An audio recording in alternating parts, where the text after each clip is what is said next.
سلام عرض میکنم خدمت همه دوستان گرامی. یه ویدئویی من تهیه کرده بودم در زمینه معرفی فیلر پرفکتا، خصوصا پرفکتا دیپ رو خواستم توضیح بدم اختصاصا. اما توی این ویدئو من میخوام در مورد مزایا، عوارض و رعایت نکاتی که برای تزریق فیلر ضروری هست توضیح بدم. ببینید، همونطور که در اون ویدیو توضیح دادم، اگر اون ویدیو رو ندیدید توصیه میکنم که بریم اون ویدیو رو در مورد معرفی محصول پرفکتا هست بریم ببینید، بعد بیاید این ویدیوها رو هم ببینید که انشالله استفاده بیشتر رو ببرید. ببینید، ژل پرفکتا من میخوام اول در مورد مزایاش توضیح بدم. خدمتتون بگم که دوره نقاهت، ریکاوری و استراحت بعد از تزریق ژل پرفکتا کوتاهه و افراد در مدت زمان کمی میتونن به فعالیت‌های روزمره خودشون بپردازن. ژل پرفکتا نسبت به فیلرهای دیگه ایمنی خوب و بالایی ایجاد میکنه. پس این یکی دیگه از مزایای فیلر پرفکتا است.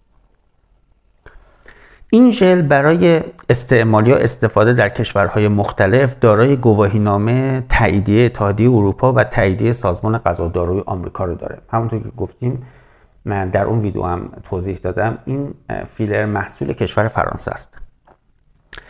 نتایج تزریق این ژل به نواحی مختلف بدن به سرعت قابل رؤیته و در این حال بسیار طبیعی و ماندگار خواهد بود. مورد بعدی این که در تزریق این ژل انجام آزمایش آلرژی ضروری نیست و نگرانی از بابت بروز واکنش آلرژیک و عفونت‌های مختلف وجود نداره. یکی دیگه از مزایای این فیلر این هستش که این محصول به عنوان یک روش درمانی سریع و غیر تهاجمی برای زیبایی صورت طرفداران زیادی داره. این ژل به کمک تزریق آنزیم هیالورونیداز به راحتی قابل تخلیه و تجزیه است. یعنی اگر موردی پیش بیاد یا بخوان افرادی که این فیلر رو در واقع تخلیه بکنن، با تزریق مقداری آنزیم کاملا قابل حل هست. ژل پرفکتا دارای ظرفیت لیفت، حجم سازی و درجه پیوند عرضی بالاییه. فیلر پرفکتا به دلیل ترکیبات طبیعی و درجه یک خودش در بیشتر مواقع پس از تزریق سبب تحریک و ورم پوست و جابجایی، گوله شدن و عفونت ژل نمیشه. مورد دیگه اینه که استفاده از این ژل کاملا بی خطر و امنه و سرعت تجزیه بیولوژیکی اون بالاست. بنابراین بالاترین میزان رطوبت و آبرسانی رو در پوست افراد ایجاد میکنه. دوز مصرفی این ژل در تزریق برای رسیدن به نتیجه مطلوب کم بوده، به همین دلیل مقرون به صرف است. ژل پرفکتا به پوست افراد در عین سریع بودن تزریق ژل پرفکتا به پوست افراد در عین سریع بودن بسیار آسانه،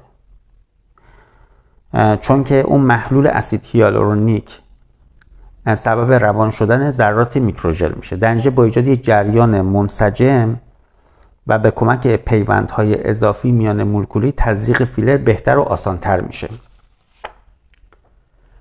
حالا ما مزایای تزریق فیلر پرفکتا رو گفتم، من میخوام حالا یه سری از عوارضش بگم. خدمتون بگم که با وجود این که ژل پرفکتا به عنوان یک فیلر امن و مطمئن عوارض جانبی کمی داره، اما در صورت بی‌توجهی به توصیه‌های مهم قبل و بعد از تزریق این ژل، همچنین مراجعه به مراکز غیر معتبر و ارزون، میتونه عوارض و زیانهای جبران ناپذیری نظیر کبودی، قرمزی، عفونت، ورم و عدم تقارن برای افراد به همراه داشته باشه. در حالت طبیعی عوارض جانبی تزریق این ژل خیلی کمه و طی 3 الی 5 روز از بین میره. پزشک به منظور رسیدن به عالی ترین نتایج و تأثیرات و کاهش عوارض جانبی با توجه به شرایط مراجعه کننده، مراقبت‌های قبل و پس از تزریق رو برای اون توصیه میکنه.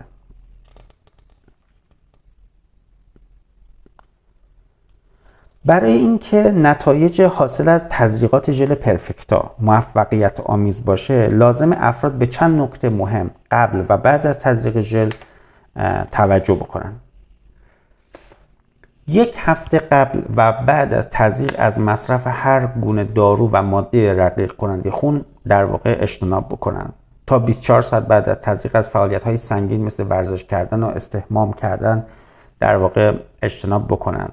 از ماساژ و فشار دادن ناحیه تزریق ژل خودداری بکنن. از مصرف سیگار و مواد الکلی قبل و بعد از تزریق در واقع اجتناب بکنن. با استفاده از کمپرس یخ میتونن کبودی و ورم ناشی از تزریق رو کاهش بدن. تا 24 ساعت بعد از تزریق در معرض نور خورشید، انواع اشعه و گرما قرار نگیرن. تا 1 ساعت قبل و بعد از تزریق از مواد آرایشی استفاده نکنن. در صورت داشتن سابقه بیماری خاص قبل از فرایند تزریق اون رو با پزشکشون در میان بذارن. ببینید خوب میدونیم که مصرف مواد دخانی و مشروبات عموما زیاد هست. عموما خیلی از افراد این موارد رو رعایت نمی کنن و ممکنه آسیب برسونن. بعد میان شاکی میشن که آقا این تزریقی که انجام دادیم اینجوری بود و نمیدونم گله و شکایت و اینا.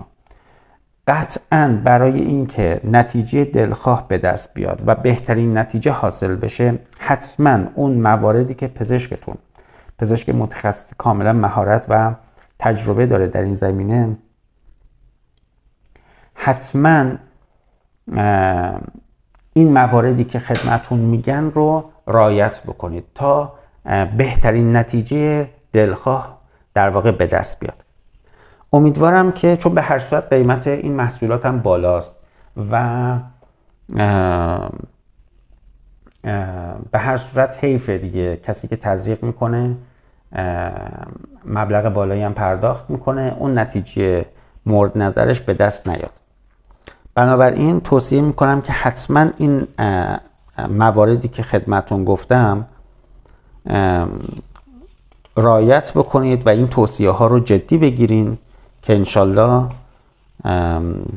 علیرغم اینکه هزینه بالایی پرداخت میکنید نتیجه دلخواه به دست بیاد. به هر صورت خیلی خوشحال شدم از اینکه توجه میکنید به این ویدیوها و میبینید ویدیوها رو. اگه از این دست ویدیوها خوشتون میاد ازتون خواهش میکنم که کانال بنده رو به دوستانتون هم معرفی بکنید. لایک و کامنت فراموش نشه لطفاً. سابسکرایب بکنید اگه هنوز سابسکرایب نکردید کانال ما رو و زنگوله کنارش رو هم بزنید. آرزو موفقیت دارم. خدا نگهدار شما.